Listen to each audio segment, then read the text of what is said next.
주시길 바랍니다. 안녕하십니까. 첫 번째 인문 시작하겠습니다. 본격적인 논의에 앞서 본토론의 핵심 진정을 명확히 하겠습니다. 저희가 주장하는 것은 재혼시 유정연금을 무조건 전액 지급하자는 것이 아닙니다. 저희는 수거권을 원칙적으로 유지하되 소득과 부양 상황에 따라 합리적으로 감액하거나 조정해야 한다는 입장입니다. 즉, 재혼을 이유로 한 총체적이고 일률적인 권리 박탈이 부당함을 밝히고 이를 개선하자는 것입니다. 현행 제도는 유족이 재혼을 하면 수거권을 즉시 박탈합니다. 이는 재혼이 새로운 부양 관계를 형성함으로 과거의 보호 필요성이 소멸한다는 전제에 기반합니다. 그러나 저희는 이 전제가 법리적 정당성과 현실적 타당성을 모두 상실했음을 지적하며 다음 두 가지 논거를 제시합니다. 첫째, 재혼하면 자동으로 경제적 안정이 보장된다는 제도의 전제는 21세기 가족 현실을 외면한 낡은 신화입니다. 현행 연금 박탈 규정은 재혼을 새로운 경제적 부양자를 얻는 수단으로 바라보는 구시대적이고 획일적인 사고방식에 갇혀 있습니다. 과거에는 결혼을 일방적인 경제 공동 생활체로 보는 관점이 강했지만 지금은 완전히 다릅니다. 현대 사회에서 재혼을 포함한 결혼은 정서적 동반자를 찾는 과정이 강조됩니다. 결혼 자체가 경제적 안정성을 전부한다는 주장은 심각한 시대착오적 해석으로 비판받아야 마땅합니다. 저희는 이 구시대적 전제를 현실로 반박하고 싶습니다. 배우자 유동연금 수급자의 90% 이상의 여성 고령층이며 우리나라 고령층 빈곤율이 39.8%로 OECD 최고 수준입니다. 이처럼 빈곤 위험이 높은 유족에게 재혼했다는 단편적인 이유 하나만으로 유일한 공적 안전망인 연금을 일률적으로 박탈하는 것은 안정을 보장하지 않으면서 안전망을 제거하는 행위나 다름없습니다. 저희의 질문은 이것입니다. 잘 사는 재혼 가구의 연금은 소득 심사 후 감액하면 됩니다. 하지만 간병 중이거나 일자리가 불안정한 취약 재혼 가구는 왜 재혼했다는 이유 하나만으로 모든 권리를 박탈당해야 합니다. 재혼이라는 단일하고 획일적인 기준만으로 모든 국민을 처벌하듯이 규제하는 것은 헌법상 세부침해의 원칙을 위반하는 과잉 규제입니다. 둘째, 유족연금은 단순한 시혜가 아닌 배우자의 평생 기여가 녹아든 정당한 권리의 파생이기 때문입니다. 이것이 오늘 저희가 가장 강조하는 주장입니다. 유족연금은 국가가 가난한 사람에게 베푸는 공공구조가 아닙니다. 이는 사망자가 성실히 납부한 보험료와 그 기간 동안 가사노동과 내조로 헌신한 유족의 간접적 기여가 결합된 사회보험적 재산권입니다. 이를 증명하는 가장 명확한 근거는 바로 이혼시 분할연금 제도입니다. 현행 국민연금법 제64조는 이혼 배우자에게도 혼인 기간 중 형성된 연금에 대한 권리를 인정하여 분할 지급합니다. 즉, 부부가 갈라서더라도 내가 기여한 몫은 법적 권리로 보호받는 것입니다. 차별은 관계의 단절뿐만 아니라 가계 소득의 상실이 나는 더 큰 위험이 발생하는 상황입니다. 그럼에도 불구하고 이혼 배우자에게도 인정되는 이 기여분에 대한 권리를 단지 재혼을 했다는 이유 하나만으로 송두리째 박탈하는 것은 타당하지 않습니다. 이는 한 사람의 인생 전체를 부정하는 것이며 법적 형평성에도 명백히 위배됩니다. 정리하겠습니다. 유족연금은 부인의 헌신이자 유족의 정당한 권리입니다. 재혼이라는 개인의 선택이 과거 수십 년간의 기여와 권리를 박탈해서는 안 됩니다. 저희 찬성 측은 정면 박탈이 아니라 권리를 인정하되 소득에 따라 조정하는 합리적 감액 제도가 재정 공정성과 개인의 기본권을 동시에 지키는 유일한 도임을 주장하며 인론 마치겠습니다. 안내치 부당 토론자 교차로서 시작해 주시기 바랍니다. 네, 기초로 시작하겠습니다. 혹시 기초생활 수급자의 수급권을 박탈하는 조건을 알고 계십니까? 예정 소득 이상. 네, 그거 외에도 기초생활 수급자는 근로 능력이 회복된 청년에게 자활 의무를 부과하고 이를 거부하면 수급권을 박탈합니다. 즉, 사적 생계 능력이 생겼을 때 공적 지원을 중단한다는 논리입니다. 그렇다면 재혼을 해서 가정에 한 사람이 더 생겼습니다. 이는 사적 생계 능력을 가진 사람이 한 명 더 생긴 것에 동의하십니까? 동의합니다. 네. 법은 기초생활수급제도와 유족연금을 같은 조치제도로 묶어줍니다. 따라서 유족연금에서 이 논리를 거부하는 것은 결국 법 체제의 논리를 거부하는 것입니다. 다음 질문입니다. 유족연금은 가입자의 사망으로 인한 생계 위험을 보전하기 위한 구조라는 점 인정하시죠? 유족연금은 가입자의 사망으로 인한 생계 위험을 보전하기 위한 구조라는 점 동의하시나요? 그럼 법적으로 새로운 부양 이유가 형성되었는데 법적 부양 관계가 생계 위험과 완전히 무관하다고 주장하시는 건가요? 법적 부양 관계와 생계 위험이 완전히 무관하다고 생각하시는 건가요? 맞습니다. 민족연금에서 재혼으로 인해 새로운 부양 의무자가 생겼다면 생계 능력을 가진 사람이 더 생긴 것이기에 생계 위험이 사라진다고 보는 것이 타당합니다. 이는 수급권 각하의 정당한 사회가 됨을 다시 한번 강조드립니다. 네, 공적연금과 사적보험의 가장 큰 차이가 공공재원과 개인자산임에 동의하십니까? 공적연금은 한정된 자원으로 운영됨에 동의하십니까? 찬성 측에서 동의하셨듯 공적연금은 한정된 자원으로 운영됩니다. 위험이 회복되었는데도 연금을 지급하는 것은 재정 낭비입니다. 또한 찬성 측에서는 수급권을 유지하되 부양 상황에 따라 관리한다고 하셨습니다. 하지만 이러한 정교한 설계를 위해서는 매년 사실혼이었거나 가구소득, 재산 변동을 조사해야 한다는 점 알고 계시죠? 그럼 이러한 방식은 행정비용 흡수 가능성이 있다는 점 인정하십니까? 인정하지 않습니다. 그럼 행정비용 흡수로 인한 인력을 어느 정도로 예상하십니까? 정확한 근거가 있으신가요? 정확한 근거라기보다는 국가정책 그리고 관광부문과 같이 이미 행정 비용을 이미 이제 설계되어 있는 행정 정책이 마련되어 있기 때문에 이렇게 행정 비용이 크게 증가할 것은 없기 때문에 네, 근데 이는 찬성 측의 주장으로 현재 정확한 행정비용은 명시되어 있지 않지만 이러한 방식을 진행했을 때 소득 증가 가능성 등이 있기 때문에 행정비용 폭증으로 네, 남은 예상했습니다. 시간 종료되었습니다. 오늘 일반 토론자 인원 투표 출발합니다. 운동 시작하겠습니다. 오늘 우리가 다룬 유종연금 문제는 단순히 받아야 한다, 말아야 한다의 문제가 아닙니다. 이 제도가 왜 존재하는지 그리고 어떤 목적을 갖고 설계되었는지부터 정확하게 이해해야 합니다. 유종연금은 재산을 단순히 나누는 제도가 아니며 기여도를 평가하는 제도는 더더욱 아닙니다. 가장 본질적인 목적은 단 하나, 배우자의 사망으로 인해 생계 기반이 무너진 유족을 보호하는 것입니다. 즉, 사망으로 인해 발생한 생계 위험을 최소화하는 사회보험적 구제입니다. 이건 오랜 기간 한국 사회가 합의해온 사회보험의 기본 틀입니다. 그렇다면 재혼은 어떤 의미일까요? 재혼은 단순히 사랑이라는 감정적 변화만의 문제가 아닙니다. 법적으로는 새로운 부양 의무가 형성되고 새로운 경제 공동체가 만들어지는 하나의 사건입니다. 민법에서도 부부는 서로 부양 의무가 있기 때문에 재혼은 기존의 사망으로 인한 생계 위기라는 위험이 실질적으로 변화하는 지점으로 이해됩니다. 우리나라 복지제도 전체가 이 구조를 기반으로 움직입니다. 기초연금, 건강보험, 기초생활보장제도 모두 배우자 유무, 부양 의무자 여부에 따라 자격이 달라집니다.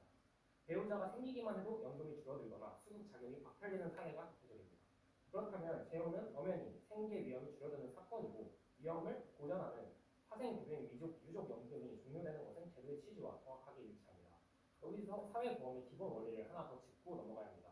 사회보험은 쉽게 말해 위험 발생, 급여 지급, 위험 해소, 급여 종료에 맞는 흐름으로 작동됩니다. 실업급여는 취직하면 종료되고 산재보험은 치료가 끝나면 종료됩니다. 위험 상태가 끝났는데 계속 급여를 유지하는 제도는 사회보험 어디에도 존재하지 않습니다. 유족연금 역시 이와 같은 원리를 적용해야 합니다.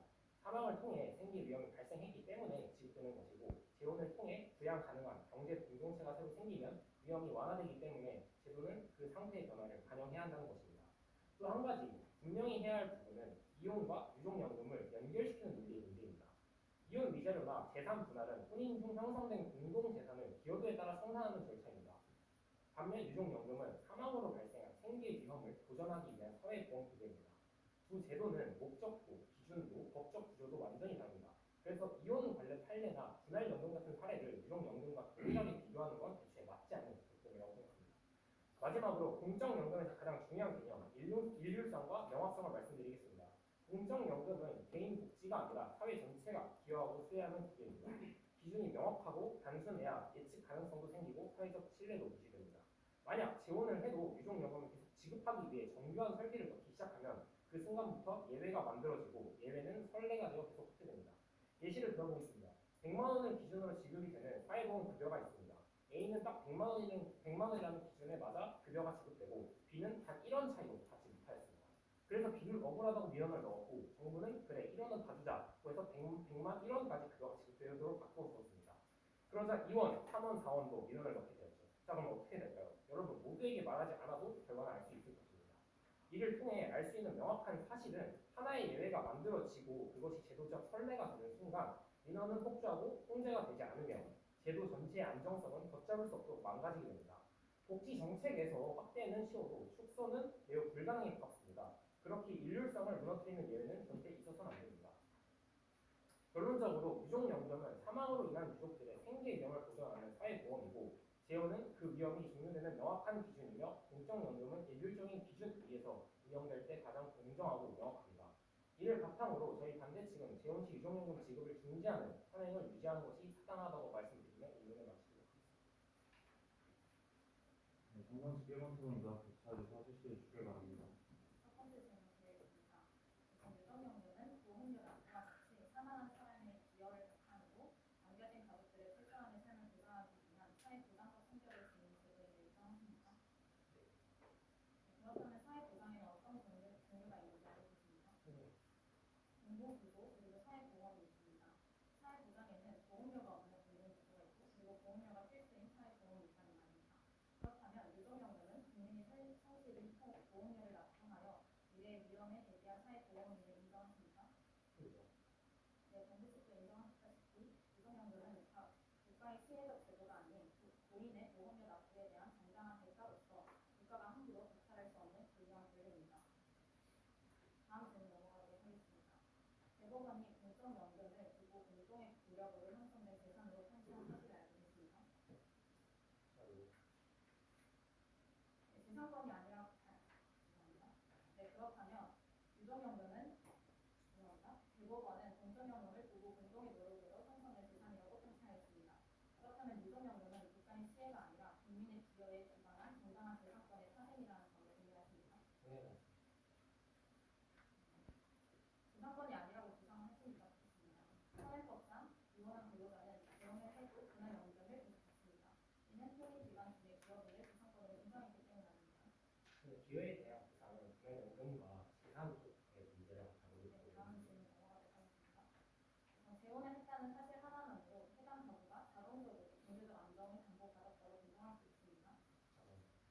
재혼을 했다는 사실 하나만으로 해당 가구가 자동적으로 경제적 안정을 담보받았다고 가정 지을 수 있습니까? 재혼을 함으로써 경제적 문제가 생겨서 혼자 있는 것보다는 낫다고 하는 기준이시다. 경제적 안정성을 담보받았다고 가정 지을 수 있습니까? 있는 것과 없는 것의 차이가 있다는 것이지. 저는 그렇게 말씀드리겠습니다. 네, 유족연금의 소득 대상 중 90%가 노령층인 걸 알고 있습니까? 네. 네, 우리나라의 고령층 인口률이 39.8%로 OECD 국가 중 가장 높다는 사실 또한 알고 계십니까? 네, 알겠습니다. 그렇다면 유족연금 소득권 박탈의 단편적인 기준이 아닌 개개인의 상황을 고려한 다차원적 접근이 실질적 필요를 충족시키는 인정하십니까? 노인 인구 문제는 저희도 인정을 하는 바이지만 그것의 해결 방식이 유족연금을 지금 박탈하는 것에 대해서 그 무기한 유지하자가 되어서는 안 된다라는 얘기입니다. 지금 재정 공정성에 대해서 말씀을 하시는 것 같은데 재정 공정성이 개개인의 권리와 기여도를 대체할 수 있다는 위험한 발언이라고 저희는 생각이 들고요. 그리고 장기적인 관점에서 봤을 때도 현 제도의 부도덕 해이를 양지로 끌어내서 소득 승부 그리고 감액하는 것이 훨씬 더 정당한 재정 운영이라고 생각이 듭니다. 마지막 질문 드리겠습니다. 재정 건전성을 관리하기 위해 감액이나 보정이라는 덜 침해적인 수단이 존재합니다. 네, 발언 시간 종료되겠습니다. 정상식 2번 토론자 있는 투표해 주길 바랍니다. 네, 찬성 측 두 번째 질문 시작하겠습니다. 앞서서 우리 찬성 측의 1번 토론자께서는 재혼을 했다는 이유만으로 유족연금 수급권이 박탈되어서는 안 되는 이유를 유족연금의 성격과 취지 측면에서 설명해 주셨습니다. 이어서 저는 현재 획일적인 제도가 우리 사회에 심각한 부작용을 가져오고 있음을 설명하며 새로운 대안의 필요성을 말씀드리도록 하겠습니다. 먼저 첫째, 유족을 보호해야 하는 유족연금 제도는 오히려 혼인과 가족생활의 자유라는 유족 배우자의 기본권을 침해하고 있습니다. 대한민국 헌법 제36조는 혼인과 가족생활의 자유를 보장하고 있으며 이에 따르면 남편 또는 아내를 이미 떠나보낸 배우자 역시 국가의 개입을 받지 않고 자유롭게 새로운 혼인관계를 선택할 자유가 있습니다. 그러나 어떠한 다른 사정도 묻지 않고 재혼하기만 하면 무조건 유족연금 수급권을 소멸시키는 현행 규정의 경우 사별한 배우자 입장에서 재혼을 꺼리게 만드는 걸림돌이 됩니다. 구체적으로 살펴보자면 사랑하는 사람이더라도 이제 가난한 사람과는 재혼을 포기하는 비극적인 선택을 할 수도 있고 아예 혼인신고를 하지 않음으로써 법적으로 보호받는 결혼을 회피할 수도 있습니다. 이는 국가제도가 개인의 사적 영역을 과도하게 침범하는 것일 뿐만 아니라 혼인과 가족생활의 자유같이 개인의 기본권을 제한하는 것입니다. 두 번째로 이렇게 유족 배우자의 기본권을 침해한 결과 사회복지 측면에서 여러 가지 부작용이 나타나고 있습니다. 현행 제도가 규제하는 재혼, 법률론뿐만 아니라 사실혼 관계 또한 포함하는 개념입니다. 따라서 일부 유족들은 연금을 빼앗기는 것을 최대한 피하기 위해서 국가에 혼인 신고를 하지 않고 사실혼 관계를 숨기는 사례가 지속적으로 적발되고 있으며 이로 인해서 법적으로 제대로 보호받지 못하는 가족이 발생하고 있습니다. 김선민 의원실 자료에 따르면 지난 4년간 유족연금의 전체 부정세급 사례 중 2위를 차지하는 것이 이러한 재혼 숨기기였다고 합니다. 이러한 일들이 지속적으로 발생한다면 정부는 간단한 방법으로는 확인할 수 없는 사실혼 관계를 검증하기 위해 지속적인 모니터링과 조사를 수행해야 하며 이는 곧 행정 비용과 인력 소모로 이어짐을 말씀드립니다. 이러한 방식으로 복지제도에 필요한 정보가 부정확해지고 행정 비용이 증가한다면 복지제도의 정확성과 효율성이 모두 악화하는 일종의 이종 비용이 발생할 거라는 점 강조드리고 싶습니다. 마지막으로 우리 찬성책은 이러한 부작용이 모두 재혼가구 각자의 개별적인 사정을 헤아리지 않는 획일적인 제한에서 온다고 보며 이를 해결하고자 재혼 시 수급권 박탈 조항을 삭제하고 가구 소득이 상한선을 초과하는 만큼 유족연금을 감액하여 지급하는 개편안을 제안드립니다. 현재에도 해외 여러 국가들은 앞서 저희가 말씀드린 이유 때문에 재혼 시 수급권 박탈 조항을 이미 폐기하거나 수정한 사례가 굉장히 많습니다. 대표적으로 캐나다의 경우 1987년에 법을 개정하여 재혼 이후에도 유족연금을 계속 지급하는 구조로 전환하였고 저희가 모델로 삼은 프랑스의 경우 재혼 여부를 아예 묻지 않는 대신 가족 구성이 변동될 때마다 그 가구 소득을 심사하고 상한선을 넘게 된다면 그 초과분에 비례하여 유족연금 지급액을 감액하는 방식으로 연금 제도가 운영되고 있습니다.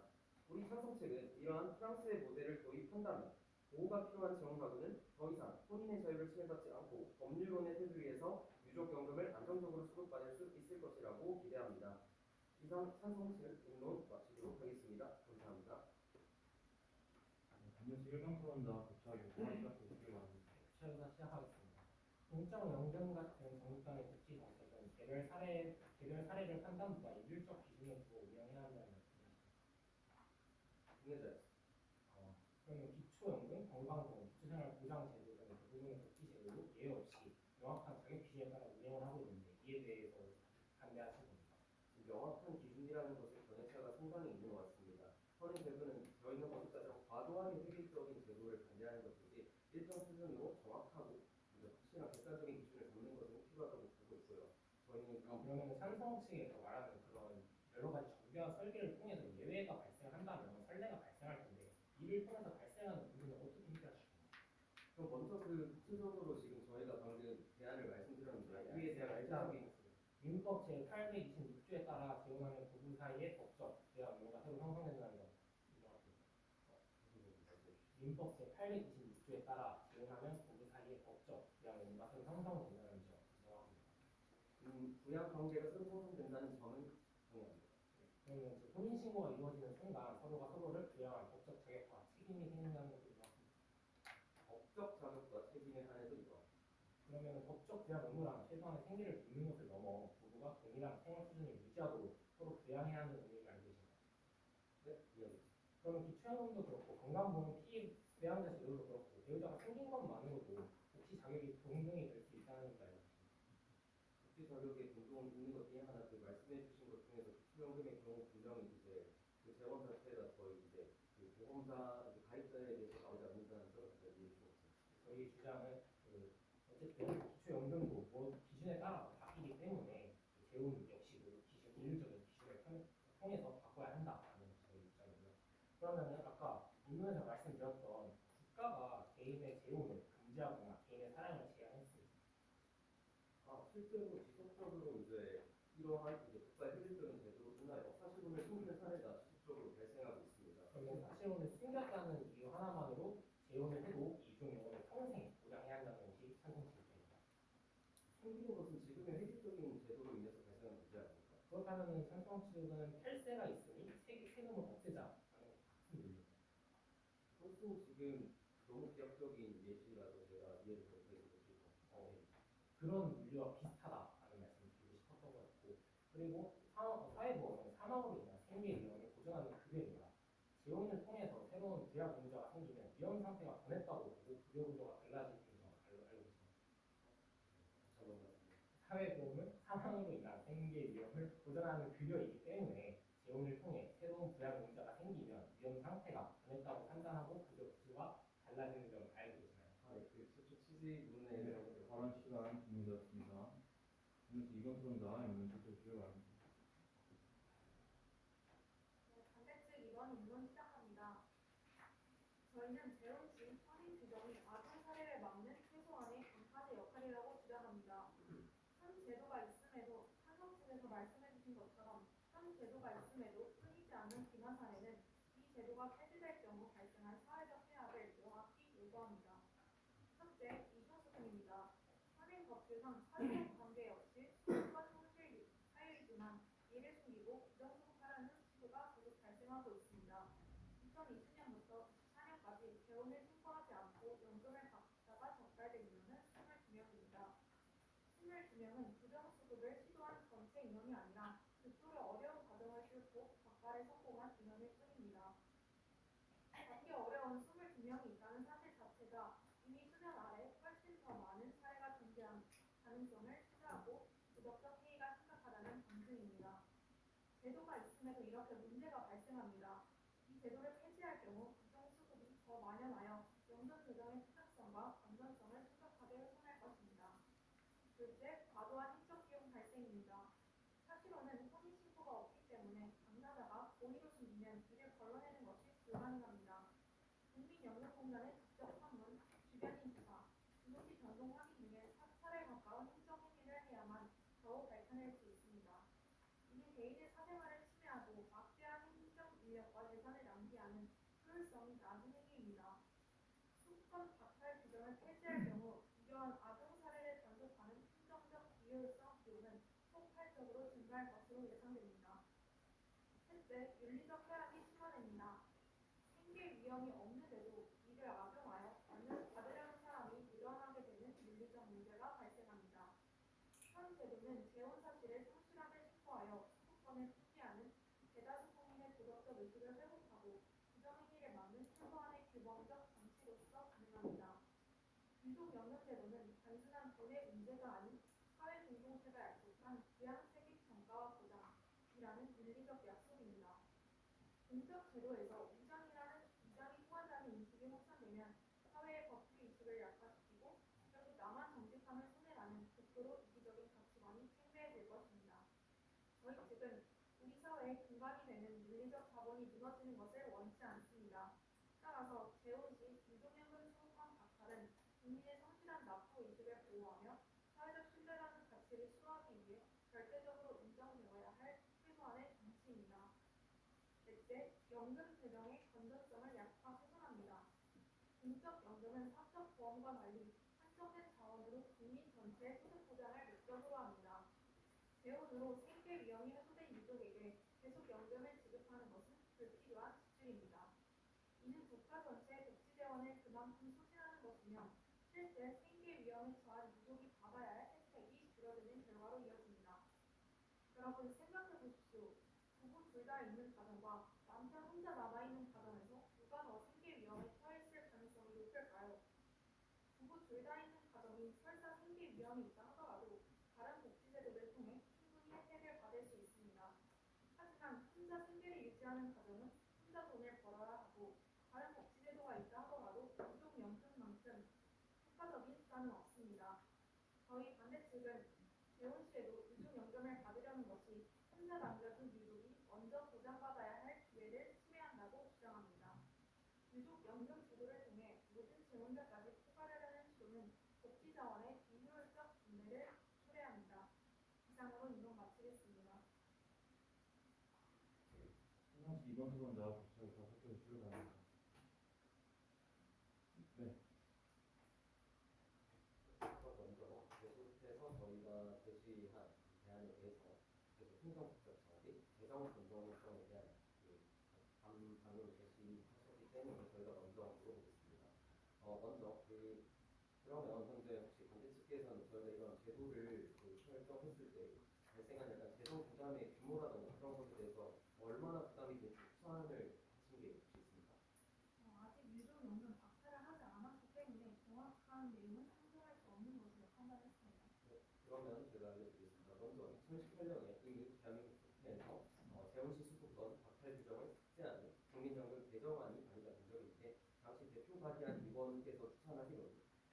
연간 약 484억 원, 그러니까 1년에 95억 원 정도 발생한다고 합니다. 이 금액은 국민연금이 1년에 4조 원 정도 지급되니까 하는데, 그럼 1000분의 1에 해당하는 금액, 이 인상률을 한다면 대중분께서 참고해 주시면 감사하겠습니다. 따라 그럼 이와 같은 이제 적은 인상금 규모를 저희가 이제 생각해 봤을 때 충분히 이제 복지의 그 기회를 더 제공한다는 측면에서 그 정도는 충분히 감당 가능한 인상도 아닙니까? 아니라고 주장합니다. 혹시 그 근거가 어떻게 되십니까? 저희가 주장하는 바는 재혼시 유동인금을 허용했을 때 돈을 받으면 안 되는 사람까지 돈을 받는다는 것이 심각한 여기까지 문제입니다. 듣겠습니다. 저희는 분명히 그 가산소득을 합산해서 선정을 한 뒤에 그 필요 없는 사람에 한해서는 그 감액을 투자한다고 분명히 말씀드린 바 있습니다. 다음으로 넘어가겠습니다. 그 지속적으로 그 마침 저희의 대안을 시행한다면 마치 이제 그 법의 사각지대를 피해서 이제 좋은 가구 중에서도 이제 필요가 없음에도 수급을 받는 가구가 발생할 것이다라고 해서 도덕적 해이 문제를 계속 언급을 하시는데 현 제도에서도 도덕적 해이가 심각하다는 점 문제라고 보십니까? 문제가 있다는 것은 인정하지만 박탈하지 않았을 경우 이를 더 심각한 네, 문제로 여기까지 듣겠습니다. 그렇다면 이제 현재 지금 일어나고 있는 도덕적 해이가 더 행정적으로, 소송 비용적으로 더 큰 측면이 있다는 사실 알고 계십니까? 다시 한번 말씀해주세요. 현재 사실혼 관계를 숨기는 사례가 지속적으로 적발되고 있다는 점 인정하십니까? 그것은 인정합니다. 그렇다면 이에 얼마나 많은 행정적 부담이 가해진지 알고 계십니까? 저희가 조사한 결과에 따르면 그런 행정 규모가 나타나지 않았습니다. 아닙니다. 그 분명히 지금 최근 이제 한 사례로 유동연금 이제 부정수급 사례들 중에서 이제 재혼 사실을 숨기는 경우, 이제 국가가 이를 계속 그 정말 구체적인 자료로 계속 입증을 해야 되는데 실제 2009년부터 재혼 사실을 숨겼지만 북한이 10년 뒤에 이를 적발하고 이제 1심, 2심, 3심 행정소송을 다 집행하고 헌법재판까지 선택했습니다. 그렇게 되면은 오히려 더 간단한 민원 처리 방식보다 훨씬 더 폭넓은 행정소송 처리를 통해 해결하는 비용이 발생하는 거 아닙니까? 네, 다음 시간 종료되었습니다. 현재 1번 토론자 반론해주세요. 네. 반론 시작하겠습니다. 먼저 부차조사에서 분명하게 드러난 부분이 있습니다. 찬성 측은 유족연금의 목적이 사망으로 인한 생계 위험 보전이라는 점을 인정하였습니다. 또한 우리나라 복지제도 전체가 명확하고 일률적인 기준 위에서 운영되어야 된다는 사실도 정확하게 반박하지 못했습니다. 그리고 재혼이 법적으로 새로운 부양 의무가 형성되는 사건이라는 사실 역시 부정하지 못했습니다. 이 세 가지는 사회보험의 기본 구조를 이루는 핵심 요소들입니다. 하지만 이 핵심 요소들을 인정하면서도 정작 재혼이 생기 위험을 줄이지 않는다는 주장에 대한 근거는 매우 부족했습니다. 부양 의무가 생기는 것과 아무도 부양할 수 없는 상황이 동일한 위험 상태라고 주장을 하기 위해서는 제도적 근거든 현실적 근거든 어떤 근거도 나와야 하는데 이러한 부분에 대한 설명은 부족했습니다. 또한 이 문제는 단순한 의견 대립이 아니라 이미 헌법재판소에서 판단한 사안입니다. 헌법재판소는 2022년 결정에서 유족연금은 기여에 대응하는 재산급여가 아니고 사망으로 인한 생계 위험을 보전하기 위한 사회보험적 급여라고 명확히 설명하였습니다. 그리고 재혼을 통해 새로운 부양 관계가 형성되면 그 위험이 감소하기 때문에 재혼 시 수급권이 종료되는 것은 입법 취지에도 맞고 헌법에도 위반되지 않는다고 판단하였습니다. 더 나아가 헌재는 한정된 재혼을 가장 필요한 사람에게 우선적으로 배분해야 하므로 재혼으로 보호 필요성이 낮아진 사람들을 배제할 수 있다고 명확히 밝혔습니다. 재혼을 통한 유족연금 지급 중지라는 이 제도는 단순히 관행으로 유지되는 것이 아니라 법적, 제도적 정당성이 이미 확인된 구조라는 사실입니다. 유족연금은 사망이라는 사건으로 인해 발생한 유족들의 생계 위험을 보전하는 사회보험적 파생급여입니다. 이 급여는 혼인 기간에 기여도를 평가하는 것이 아니라 위험 상태를 기준으로 지급 여부를 결정합니다. 사회보험은 위험이 발생하면 급여가 지급되고 위험이 해소되거나 변하면 급여가 조정되는 아주 명확한 원리 위에서 운영됩니다. 재혼은 새로운 부양 의무가 생기고 새로운 경제 공동체가 형성되는 법적 사건입니다. 이건 현실의 생활 수준이 곧바로 어떻게 변하느냐와 별개로 법적으로 생계 위험의 성격이 달라지는 지점입니다. 사회보험은 이 법적, 제도적 변화에 기반해 운영되기 때문에 재혼이 유족연금의 지급 조건을 바꾸는 것은 매우 자연스러운 일입니다. 또한 공적연금은 일률성과 명확성이 핵심입니다. 예외가 한번 생기면 그것이 선례가 되어 제도 전체가 변하고 복지 정책은 확장은 쉽지만 축소는 극히 어렵습니다. 일관된 기준을 유지하는 것이 제도 안정성에 매우 필수적입니다. 재혼 시 유족연금 중단 규정은 이 일률성과 제도 안정성을 동시에 지키는 기준입니다. 정리하자면 유족연금은 위험 보전 급여이고 재혼은 그 위험이 구조적으로 변화하는 지점이며 공적연금은 명확한 기준 위에서 운영될 때 가장 안정적입니다. 사회보험은 위험 변화에 반응해야 하고 헌법재판소는 이 구조를 헌법적으로 타당하다고 판단했습니다. 현행 제도의 취지와 원리는 충분히 타당하고 이 구조를 유지하는 것이 가장 합리적이다라는 것이 저희 반대측의 주장입니다. 찬성식 1번 토론자 변론은 찾기 주시기 바랍니다. 시작하겠습니다. 지금까지 찬성 측은 재정 부담이 크다. 그리고 새로운 배우자에게 부양하면 된다. 논리를 들어 수급성 박탈을 정당화하고 있습니다. 하지만 이는 국가가 가져야 할 책임을 개인에게 떠넘기고 국민의 정당한 권리를 침해하는 주장입니다. 이에 대해 저희 찬성 측은 다음 세 가지를 반박합니다. 첫 번째로 재혼하면 경제적으로 안정된다는 상대 측의 전제는 위험한 현상입니다. 상대 측은 마치 재혼만 하면 새 배우자가 요술방망이처럼 모든 생계를 해결해줄 것으로 말합니다. 하지만 혼자 걸어서는 살기 힘든 것이 현실입니다. 그런데 반대 측은 재혼 도장만 찍으면 갑자기 배우자가 모든 생계를 책임질 수 있을 것처럼 호도하고 있습니다. 재혼 가정은 자녀 양육과 노부모 부양이라는 복합적인 결손 리스크를 안고 있지만 국가가 이들에게 새로운 지원을 해주지 못할 망정 이제 재혼했으니 알아서 하라며 기존의 안전망, 즉 유족연금마저 걷어차는 것은 유족의 최소 생활 보장이라는 제도의 제1 목적을 대신하는 행위이며 이는 곧 빈곤으로 가는 급행열차를 세우는 것과 다름없습니다. 두 번째로 반대 측은 재정 공정성을 이유로 국민의 정당한 권리를 묵살하고 있습니다. 유족연금은 공적 복지가 아닙니다. 본인과 유족이 평생 함께 납부한 보험료에 대한 기여분의 대가입니다. 이혼한 배우자는 재혼해도 그 기여분을 분할 영적으로 인정받습니다. 그런데 왜 사별한 배우자에게는 재혼했다는 이유만으로 그 모든 기여를 국가에게 몰수당해야 합니까? 이 명백한 모순에 대해 반대 측은 재정을 아끼자는 말 외에는 합당한 답을 내놓지 못하고 있습니다. 재정은 감액 조정으로 해결해야지 권리 북탈로 해결해서는 안 됩니다. 세 번째로 기여도 측면에서는 저희는 국민연금보험법 그리고 두 번째로 대법원 판시를 들어서 충분히 현재 유족의 기여도가 인정받고 있다는 것을 제시하였습니다. 그리고 마지막으로 이혼을 예시로 들고 온 것도 이와 같습니다. 이혼과 유족연금이 재혼 출처라는 단순히 행정적 공통점을 가지고 있지는 않습니다.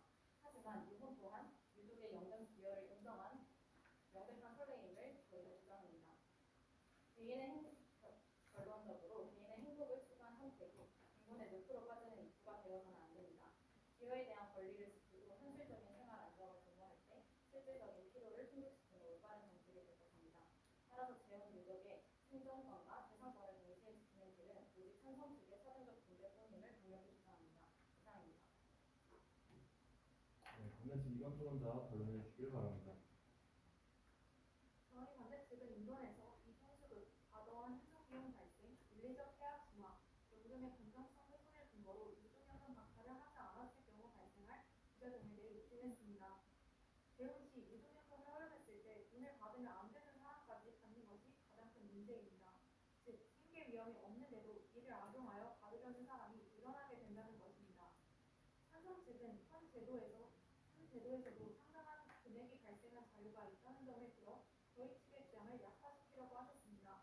하지만 찬성 측도 이 제도를 폐지할 경우 들어갈 미래 비용을 입증하지 못하겠습니다. 2차 조사에서 행정비용 폭주로 인한 인력은 어느 정도 예상하십니까? 라는 질문에 찬성 측은 정확한 인력을 답변하지 못한 점이 그 근거입니다. 찬성 측에서 제시하시는 부양 상황에 따라 관리하는 방법, 감액 규정한다는 방안을 주장하셨는데 이는 실현 불가능합니다. 연금 소산을 직접 판문, 주변인 조사 같은 행정행위를 해야 하는데 여기서 발생하는 행정비용은 상당합니다. 또한 재혼 시에도 유족연금을 허용하게 된다면 이전에 유족연금을 받지 않았던 사람들과 많은 사람들은 분명 이를 받기 위해 행정소송을 진행할 것입니다. 인정을 해주기 시작하면 어디까지 해줘야 하는지 문제가 생깁니다. 이 과정에서 얼마나 많은 비용이 발생할까요? 찬성 측은 배양 과정에서 발생할 구체적이고 명확한 비용은 고려하지 않으신 채 허점을 가지고 주장하고 계십니다. 둘째, 찬성 측은 공적연금이 한정된 자원으로 운영됨을 동의하셨습니다. 공적연금은 사적보험과 달리 한정된 자원으로 보험이 필요한 사회적 약자들을 먼저 보호합니다. 재혼으로 생계 위험이 회복되었는데도 연금을 지급하는 것은 재정 낭비이며 국가 전체의 복지 재원을 그만큼 소진하는 것입니다. 따라서 실제 생계 위험에 처한 유족, 즉 혼자 남겨진 유족이 먼저 법적 보장과의 구애를 침해한다는 점을 다시 한번 강조드립니다. 셋째, 찬성 측은 재혼에도 분할연금이 유지되므로 유족연금도 유지되어야 한다고 주장합니다. 하지만 이는 두 제도의 목적을 의도적으로 혼동하는 오해입니다. 분할연금은 혼인 기간 동안 재산권 기여분을 정산하는 개념이며 유족연금은 사망으로 인한 생계보험을 보장하는 사회보험적 기여입니다. 재산권과 생계보전이라는 물결의 근본적인 차이를 무시하고 단순히 연금이라는 이유로 동일한 잣대를 요구하는 것은 논리적 타당성이 결여된 주장입니다. 우리는 모두 보험료를 내는 성실한 국민입니다. 공적 재원의 정의와 성실한 국민의 양심을 위해 재혼 시 유족연금부터는 반드시 유지되어야 합니다. 재혼은 새로운 부양자가 생겨 경제적 위험이 해소되었음을 의미합니다. 이제 공적 연금은 진정으로 홀로 남겨진 생계가 절박한 유족에게 돌아가야 한다고 주장합니다. 이상으로 반대측 시간 의견을 정리되었습니다. 마치겠습니다. 찬성식 두 번째 토론자 변론 1분 사용하시면 되겠습니다.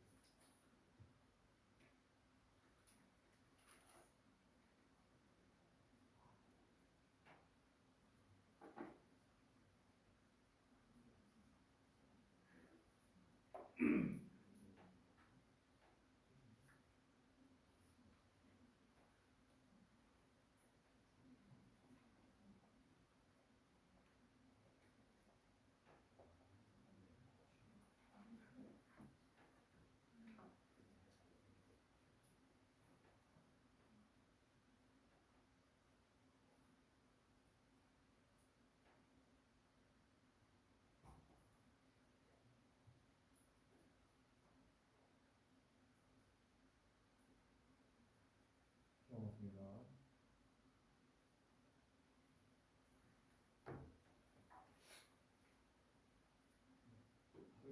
정리되었습니다. 반대측 찬성식 이번 토론자 변론 시작해 주시길 바랍니다.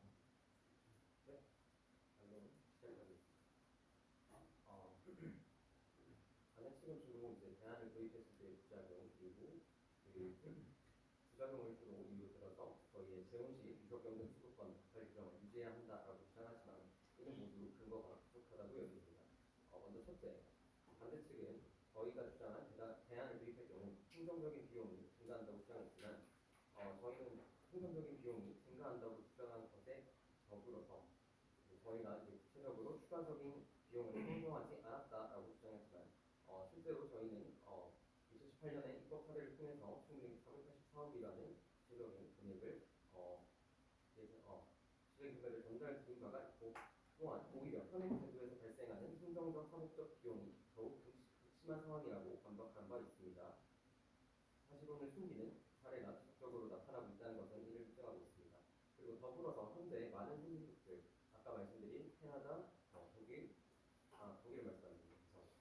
캐나다 그리고 프랑스 같은 선진국들이 이미 획일적인 박탈 규정을 폐지 또는 수정하여 유족연금 제도를 성공적으로 운영하고 있는 점을 미뤄봤을 때 대한민국 내에서도 충분히 이 제도를 상황에 맞게 조정하여 시행할 수 있다라고 여겨집니다.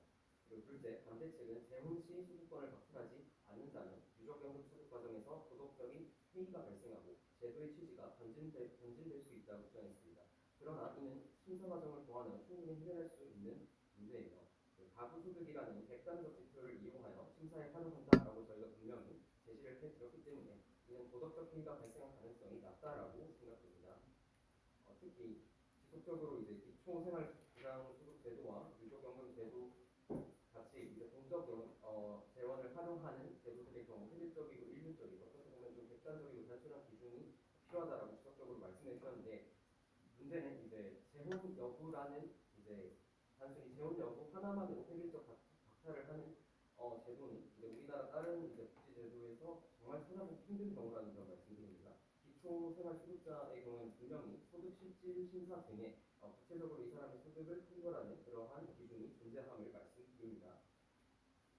그리고 마지막으로 이제 강조드리겠습니다. 현대 사회는 무척 복잡하고 이 속에서 살아가는 사람들은 저마다 다른 상황과 환경에 처해 있습니다. 따라서 복지제도 역시 획일적인 규정을 피하고 사람들의 다양한 필요를 고려해야만 그 취지를 제대로 달성할 수 있을 것입니다. 여러분, 재혼 배우자의 삶은 정말 다양합니다. 언제까지 그들을 하나의 집단으로부터 수도권 박탈이라는